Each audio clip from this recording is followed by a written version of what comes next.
It's a great day.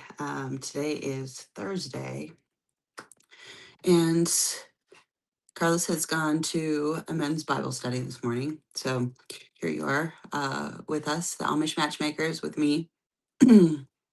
We help Amish singles find the godly marriages, create epic lives, and uh, firmly built on a foundation of faith and freedom. So, thank you for joining us, joining me. I'm so used to having Carlos here. So you got me solo this morning, but I had to pop on a little bit early. We've got a lot of things going on today. I'm excited about. We have some friends coming into town, and so, but uh, it's business as usual. So in my deep, my word, getting my word back from the Father this morning, you know, I often talk about how uh, we just take verses at surface level, and sometimes our perception and how we receive them is is not accurate. It's and again, it goes back to the filters that we have, where we've heard them, how the Bible was used against us. For those of you who, are not faith based and have felt that kind of pressure from people in religion and you know so-called Christians who are present really judgmental. I want to ask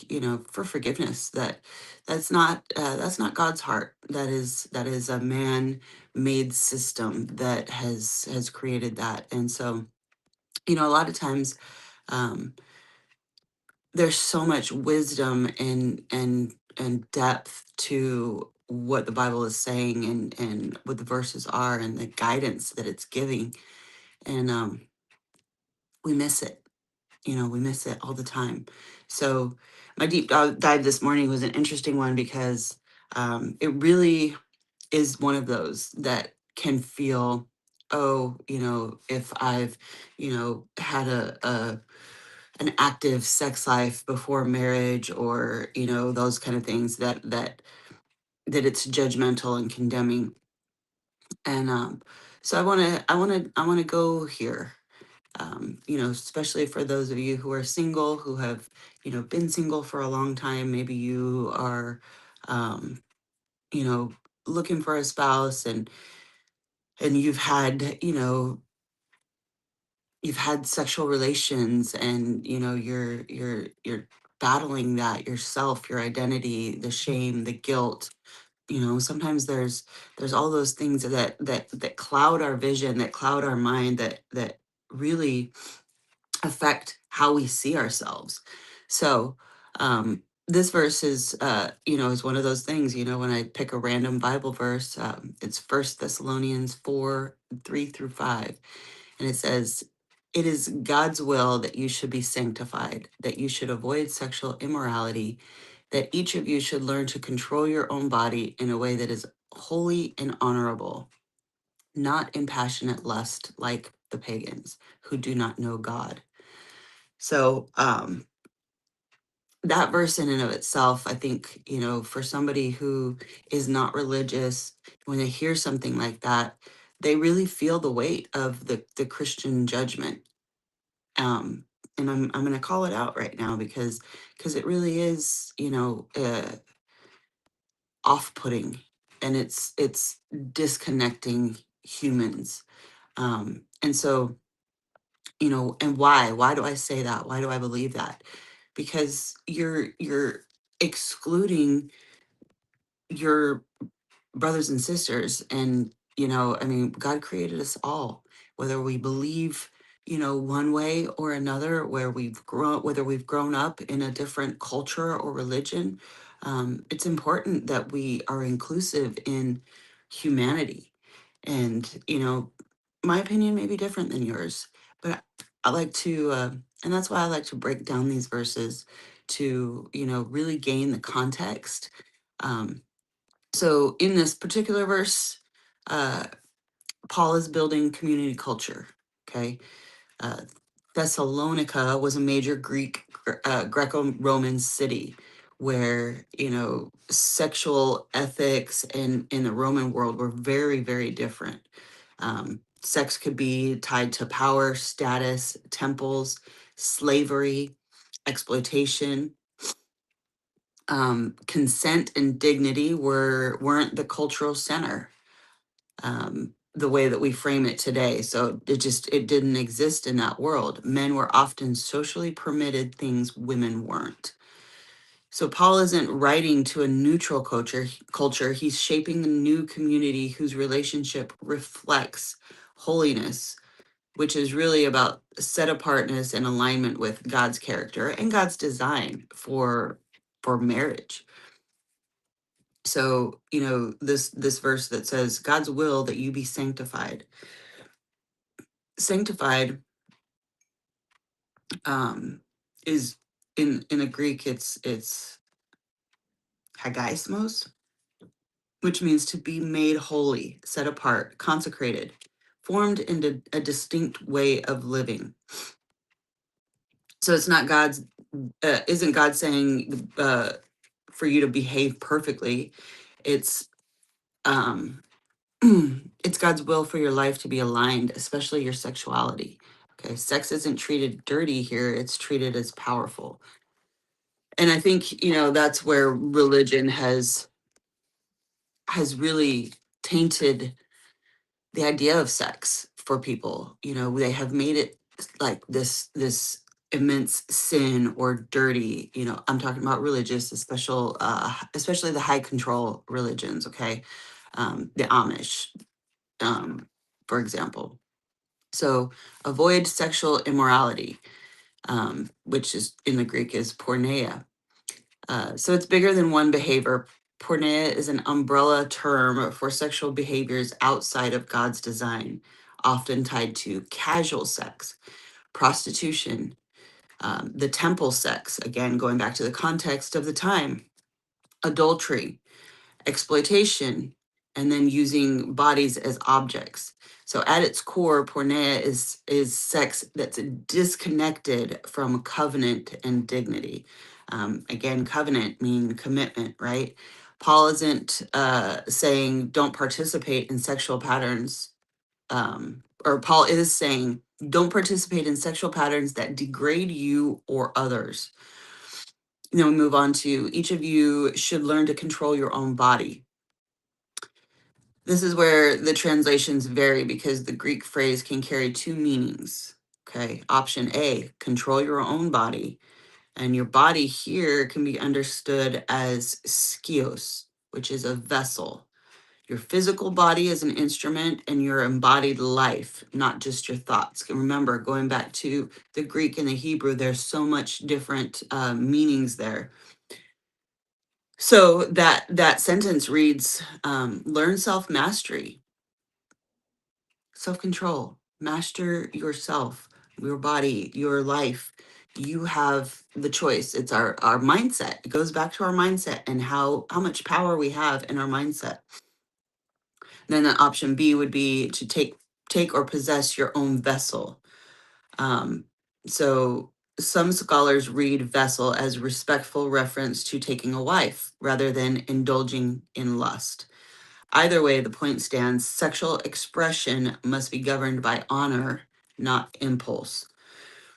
Which, let's be honest, if we really understood self-control and viewed sex as um, honor and connection and covenant, society would be a little bit better off right now, right? Because we wouldn't have so many of the issues that we have. Either interpretation is not anti-sex, it's anti-loss of control and dishonor. Um,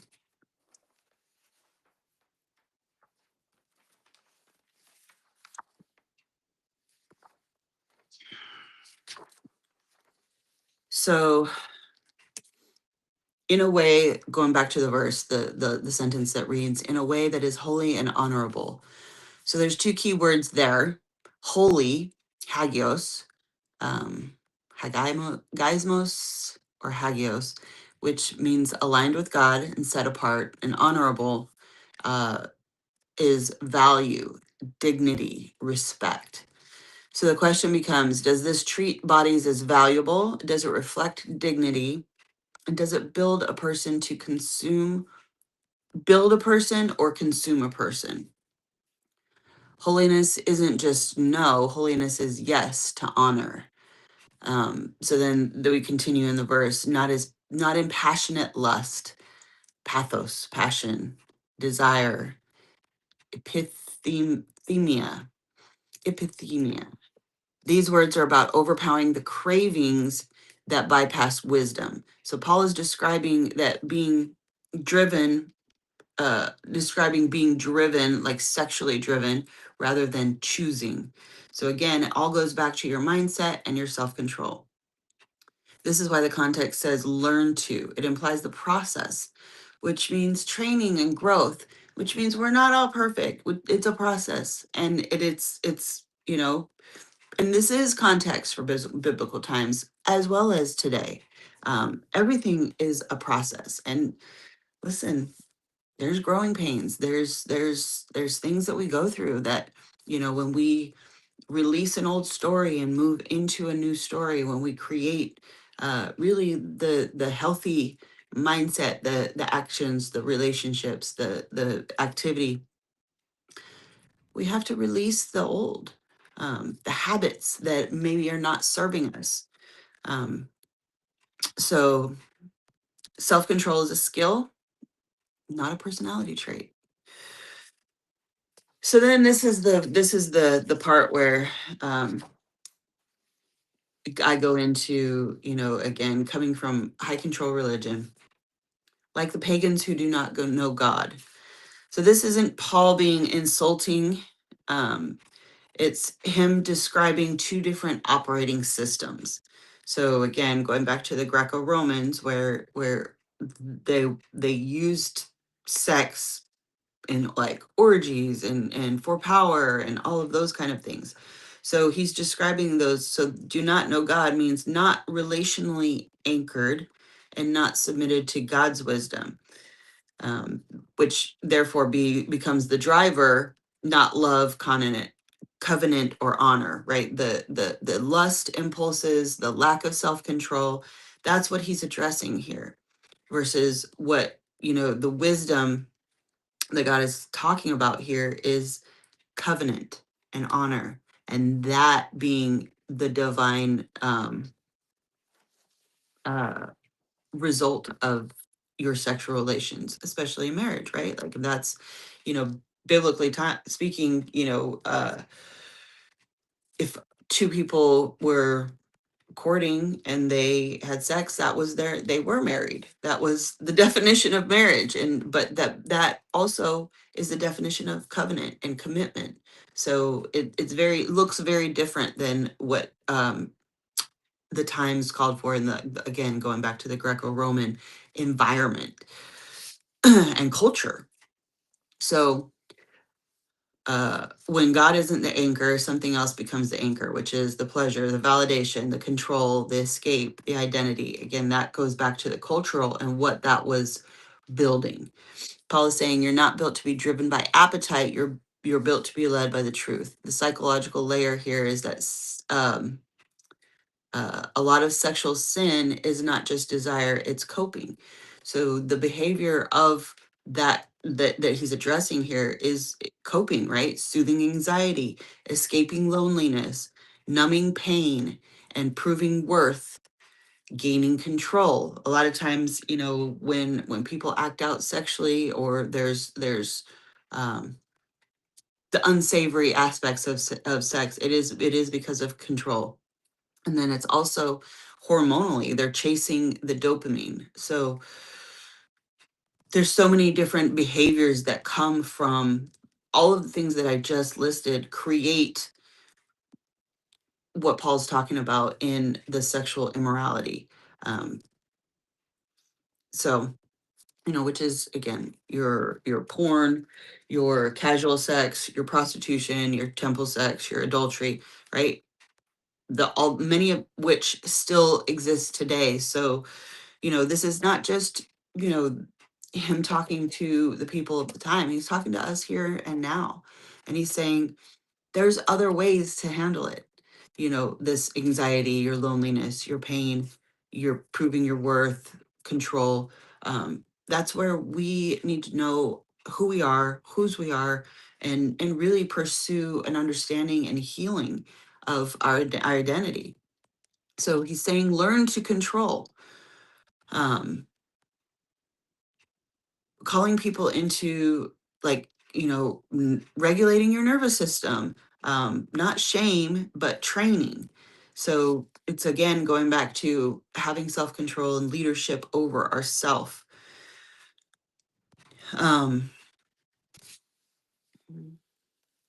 so again, we're sexual beings. We're, by design, we were created with all of the uh all of the arousal points of our bodies were designed for pleasure. They were designed for connection. The commitment, the covenant that sex brings with one another means it really is the deep foundation of intimacy.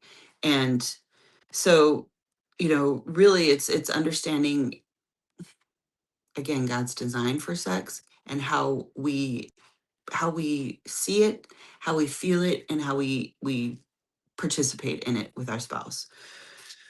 So, um, your sexuality being expressed in a way that honors yourself and others. You don't let your desire become your master, and learn governance, because love requires it.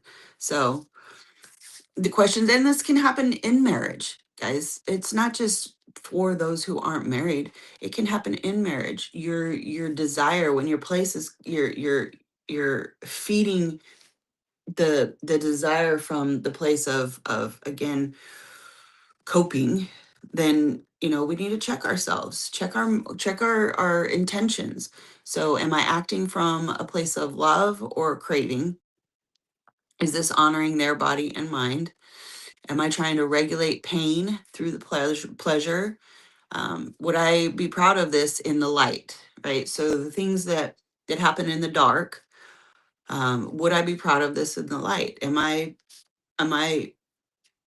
able to talk about it and shout it from the rooftops? What my sexual interactions are with, whether it's with my spouse or with somebody else. Is it something that I'm proud of? Is this leading toward covenant or away from it? So again, going back to, if sex is being used as a coping, then chances are it's not used as a covenant. It's not moving you towards commitment. And that's really what the heart is saying here. Um, so I think it's really powerful because, again, I hear all the time, people who are non-believers talking about, well, they're not Christian, right? So, I think that verse can be taken in that context, and it's not what he's saying at all. What he's saying is, it's a different mode of operation, it's a different lifestyle, and it's a choice. We have the choice, we have the power to choose.